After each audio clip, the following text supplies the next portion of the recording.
It feels like home, home, home. It feels like home, home, home.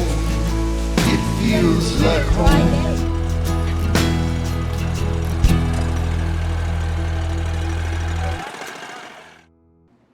Hey there, friends. Welcome to Weldon Home. Today I have an update on my husband's job. He actually has applied to many jobs. He is so diligent and so hardworking and so overqualified. He's got a master's degree in education. He's owned his own business. He's very well qualified for lots of things. So a lot of people have called him back, but he doesn't have anything set in stone. And so I thought maybe I should go out and give the job market a try myself. And so I had, for the very first time ever, a job interview. I actually started in professional music when I was 9 years old, and I sang the national anthem for the Lakers and the Suns. And from that point on, I really didn't ever have any work that I did other than singing up until the time that I met my husband. And then he and I owned our own business doing remodeling. And after that, I had children, and I have homeschooled for the last 20 some years. And so I've never gone on a job interview. And so as I was preparing for it, I thought, this is gonna be easy. I'm gonna be just fine. I was running around the property thinking, yeah, I've got all these qualifications. Look at all the things I've done in my life. And then as I sat there in the waiting room waiting for my interview, I began to think, oh my gosh, I have no qualifications. I'm not ready for this at all. And so I quickly texted a whole bunch of friends and said, would you please pray for me? I'm feeling really apprehensive about going in for this job interview. And as it turned out, it was a wonderful interview, and I really enjoyed meeting the owner of the company. And he offered me a job as a salesperson. And so I actually go in for my first day of training tomorrow, and then again on Thursday, and then again on Friday. I shadow somebody, and I'm going to do my first sales day on Saturday. So if you are a praying person, I would love your prayers. And hopefully we can just at least make this interim work until my husband has something that's steady and salaried. My daily reading for today is from the Psalms, from Psalm 62, verse 5. And it says, "Find rest, O my soul, in God alone. My hope comes from him. He alone is my rock and my salvation. He is my fortress. I will not be shaken.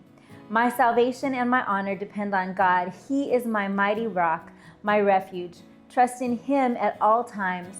Pour out your hearts to him, for God is our refuge." And so again and again, God reminds me that he's my strength. He is the reason for my success. He is the reason for the provision in our lives, and I don't have to worry in these times. I can trust because of all the things that he's done for me in the past. I know that he will be faithful in the midst of all that is ahead of us. But I'm sure that much like my job interview was a brand new experience, I'm sure there are brand new things ahead for all of us in these upcoming days and weeks and months. Today, I want to share with you what I'm making for our Bible study tonight. We are going to have kind of a multicultural thing going on. I'm making Israeli street food, which is called Katchapuri, and I'm probably way pronouncing that wrong. But basically, it is an Israeli cheese boat. And in my guesstimation of things, it doesn't get better than bread and cheese. That is one of my all-time favorite things. And so here I have the dough for the Katchapuri, and it has been rising for about 45 minutes. So I'm gonna go ahead and transfer it to something that I can chill it in, and I will let it get nice and cool because I'm going to want to form it into nice little canoe-like boats. I've made this on several occasions, and it is always a huge hit.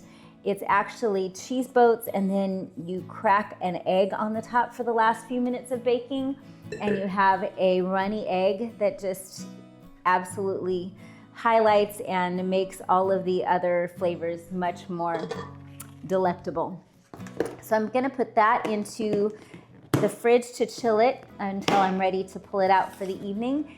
And in this bowl, I have its filling, which is 1.5 cups of ricotta cheese, 1.5 cups of feta cheese, and it should have in it 1.5 cups of mozzarella. But if you remember, I told my husband I wouldn't spend any more money, and so this is 1.5 cups of Parmesan cheese, which I happen to have on hand. But if you're cooking it, I recommend the mozzarella. It creates this long, yummy string of cheese when you pull it out, and it's wonderful. So I can't wait for you to taste it.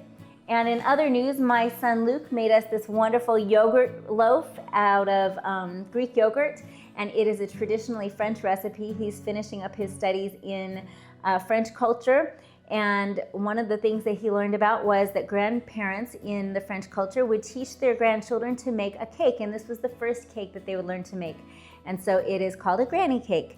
So we'll be having that tonight for dessert, and I will share the recipe for both it and for the Katchapuri in the description below. Just thank you so much for your prayers and your support, and again, thanks for getting us up over 3,000 subscribers. I literally cannot believe it. I'm so excited.